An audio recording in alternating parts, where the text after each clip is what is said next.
ये क्या चल रहा है यार। हजारों पठान हथियार लेकर शिकारपुर आ गए हैं कच्चे के डाकुओं से लड़ने के लिए। हाँ चाचा। और मजा देखा? खबर आई नहीं, पुलिस एसएसपी सब पहले ही जाग गए। हाँ ये अच्छा है ना। डाकू मरेंगे तो लोग सुकून से रहेंगे। बात सिर्फ इतनी सी नहीं, सोचो तो सही। हथियार लेकर लोग सिंध में दाखिल हों, रियासत को चैलेंज करें, फिर भी हुकूमत उनकी डिमांड पूरी करे। यार मुझे तो लगा हुकूमत बोलेगी शाबाश, आ जाओ आ जाओ। बस यही तो मसला है। 2 घंटों में ऑपरेशन शुरू, मीटिंग्स शुरू, पुलिस सड़कों पर, और यहाँ गरीब आवाम बरसों से रो रही है, कोई सुनने वाला तक नहीं। मतलब हथियार हो तो हुकूमत जल्दी सुन रही है। और नहीं तो क्या, यहाँ निजाम गरीबों के रोने पर नहीं बल्कि बंदूकों की आवाज पर जल्दी जाग रहा है। मुझे एक बात तो बताओ, जब हुकूमत 2 घंटों में इतना कुछ कर सकती है तो फिर सिंध की बेटी प्रिया कुमारी क्यों नहीं मिल रही है। बस चाचा, यही बात तो दिल जला रही है। प्रिया कुमारी अब सिर्फ एक लड़की नहीं रही, वो एक सवालिया निशान बन गई है। कितने साल हो गए ना, अभी तक कोई अता पता ही नहीं है। और सिर्फ प्रिया नहीं चाचा, ना जाने कितने बच्चे गुम हुए, कितने लोग अगवा हुए, कितनी माएं आज भी अपने बच्चों के इंतजार में बैठी हैं। हमें एक बात तो समझ में आ गई है, जब गरीब का बच्चा गुम होता है तो बस थोड़ी देर के लिए एक दो खबरें चलती हैं। हाँ, क्योंकि गरीब के पास ना ताकत है और ना सिफारिश।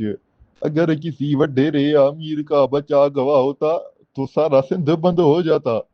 सच्ची बात है, गरीब बंदा तो बस नसीब के आसरे पर बैठा है। लेकिन मुझे एक बात समझ में नहीं आ रही है, ये कच्चे के डाकू इतने ताकतवर कैसे हो गए हैं। पुलिस के पास भी तो बंदूक है ना। चाचा, डाकू बंदूक से ताकतवर नहीं होते, उनके पीछे किसी बड़े आदमी का हाथ होता है। यानी वडेरा। हाँ, कोई बडेरा, कोई सियासी बंदा, कोई असर रसूख वाला बंदा। किसी को वोट चाहिए, किसी को जमीन पर कब्जा करवाना है, किसी को अपना रोब और दबदबा कायम रखना है। क्या मतलब, जो टीवी पर बैठ कर इतनी बड़ी बड़ी बातें करते हैं तो क्या असल में कच्चे के डाकुओं को वो सपोर्ट कर रहे हैं। हर कोई नहीं, लेकिन अगर डाकू बरसों से बचे हुए हैं, जदीद असलहा इस्तेमाल कर रहे हैं, पुलिस की मालूमात हासिल हो रही है, तो साफ जाहिर होता है कि अंदर से कोई मिला हुआ है। मैं तो समझ रहा था कि डाकू तो सिर्फ कच्चे में बैठे हुए हैं। नहीं चाचा, असल खेल तो शहरों में बैठ के खेला जा रहा है। कच्चा तो सिर्फ एक मैदान है। तो आखिर गरीब बंदा कहाँ जाए, ना तो वो बंदूक उठा सकता है ना तो फिर किसी वडेरे के पास जा सकता है। गरीब आदमी की ताकत उसकी आवाज है और उसका सवाल है। लेकिन बदकिस्मती से यहाँ के लोग इतने खौफजदा हैं कि सच बोलने से डरते हैं। हाँ यार, लोग तो कहते हैं कि चुप करके बैठो वरना तुम्हारे लिए ना कोई मसला बन जाए। तुम्हारे यही हालात तो मुजरिमों को मजीद ताकत दे रहे हैं। यार हमें तो बस अमन चाहिए। हम तो कहते हैं कि बस कोई भी माँ अपने बच्चे के लिए नहीं रोए।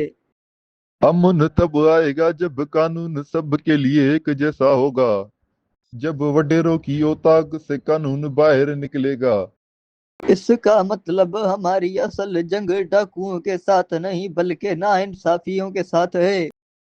बस चाचा, असल मसला ही तो यही है। डनका, ए डनक नका, ए डन डनका, ए डनक नका।